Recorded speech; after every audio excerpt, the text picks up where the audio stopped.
It is great to have you back here at Coin Lady channel. Dear everyone. So, let's get our mindset straight by talking about the TFL-SEC scenario a bit more. Let's figure out which dates matter. Everyone needs to enter this going ahead. So let's look at it from a position other than ours, which is the LUNC perspective. The way I see it, this bodes well for us, whether they come out on top or not. Whatever the case's conclusion, we can expect it to be bullish for us because of all the suffering it will create. This is going to be really confusing for a lot of people because the dates keep changing. You'll get hearings, motions, omnibus hearings, another motion, and lots of other things along the process. Some individuals seem to be reporting on specific sections, but I'm not sure where they're receiving their information from. So I was a bit perplexed when I was searching for it. Nothing about it is logical. Reports at this time can only cover the ongoing communications between Rakoff and the legal teams, as well as any forthcoming dockets. So, to get you up to speed, I'll leave a link to this website. It will contain all the information you need about the court case, updated as it happens. The only thing that won't be uploaded here are the audio transcripts. However, we have other options for obtaining those. We will be proceeding through things, as I have already demonstrated on the channel, because there is something that is incredibly compelling and optimistic for me. Everyone remembers TFL influencing the vote, votes appearing out of nowhere, and coins appearing out of nowhere. So as I'm saying that, my hands are clenched and sweating from thinking about how much money these guys have hiding behind the scenes. This tells us that the TFL sector is home to a considerable amount. Anyway, I'm going off the rails a little bit there. We will address that soon. Right now, though, you need to know that the date has changed due to a motion, and it is April 18th. I will also mention this here in the description. I will now provide links. As I mentioned before, people will take advantage of that. This docket, then, represents the most current version available online. Also, this is docket 183 on May 24th at 10:30 a.m. She has scheduled an omnibus hearing. It has apparently been expedited since they are attempting to obtain an extension through a motion, so they may turn in all of their financial documents and whatever else they own in preparation for this court action, which we will discuss later. But as you could see on the prior screen, it suddenly appears on April 18th. May 15th seems like the next available date, though.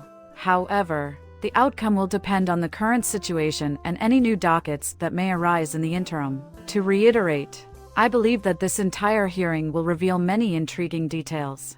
To us, one of the most crucial aspects of this hearing is the assets, that is, all of the various things that they possess.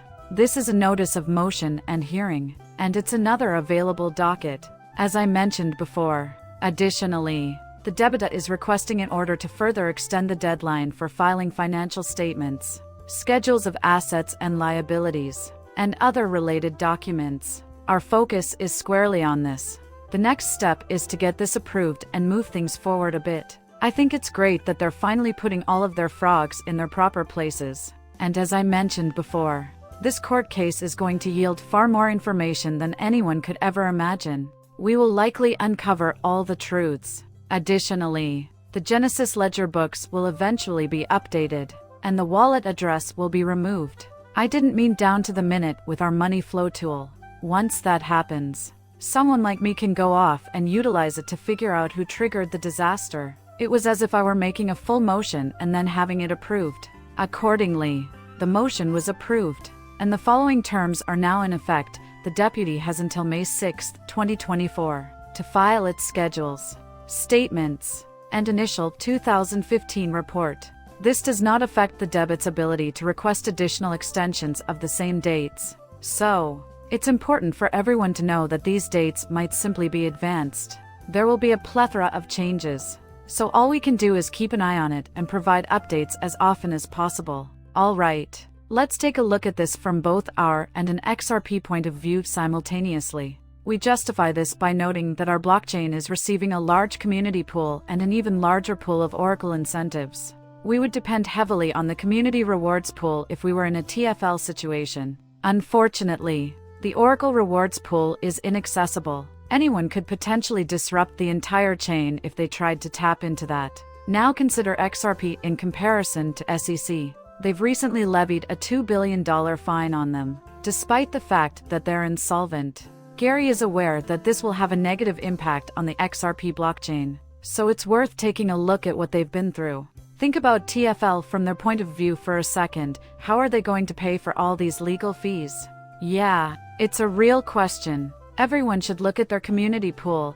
It will show you how much money they have, how much they receive from the pool, and how much they've always received, and ask how they're going to afford it. They have to rely on the community pool for all of their funding. All right. So the point of holding an omnibus hearing is to basically dictate the course of action here. Will they be tried in court? Okay. It seems like they're planning to simply accept guilt, pay the fines, and plead guilty. I see. And that is the very essence of the matter. The crux of the matter is whether or not TFL has the financial wherewithal to pursue this legal action. Okay. So let's consider DK for a moment. Extradition to the United States or South Korea is likely, given the current state of the case. And for some reason, right now, it looks like the odds are in South Korea's favor. But then I had the thinking, maybe the United States and the European Union already have a piece of the biscuit, since they have TFL. I see. So, let's give it some more serious consideration and ask ourselves, what became of the other guy? In any case, the other man received a life term in prison in South Korea.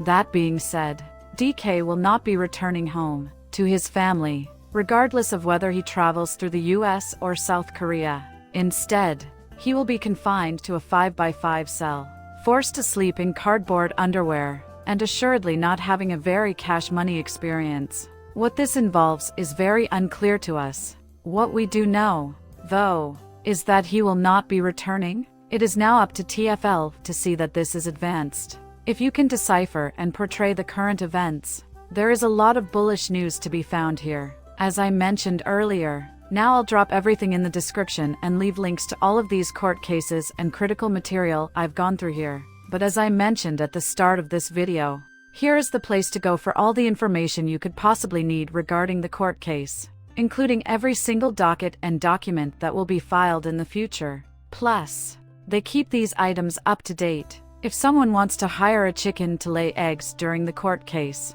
it will be in here. If someone wants to file for cardboard underwear for someone in jail, it will be here as well. Even if there are claims, counterclaims, and other forms of dispute resolution, this is where you will find all of the relevant information. This is where you will find the information. Therefore, you will depend on other individuals reporting this to you to a certain extent. Here is where you excel. You should make advantage of it and also conduct your own study to gain a better understanding of the current situation. Right now, LAMP Luna and USTC price predictions.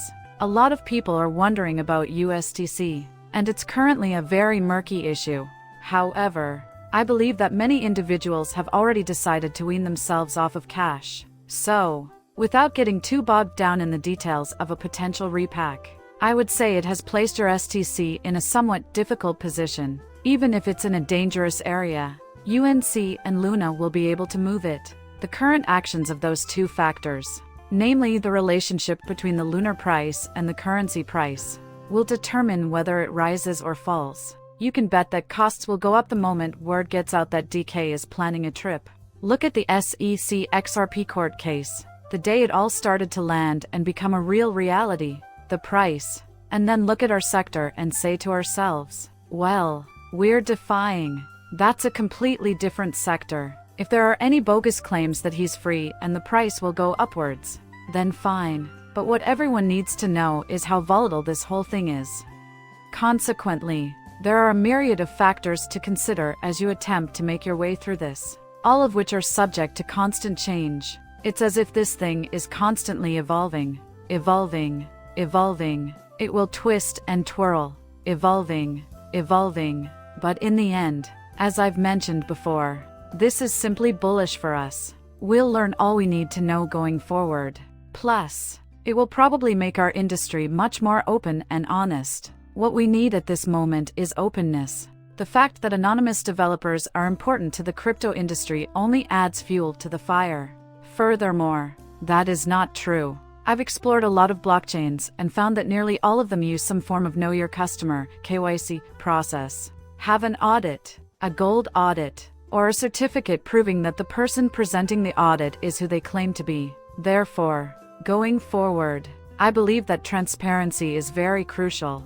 Well, that concludes our video. Do me a favor and subscribe to my channel. Muchas gracias. Depart.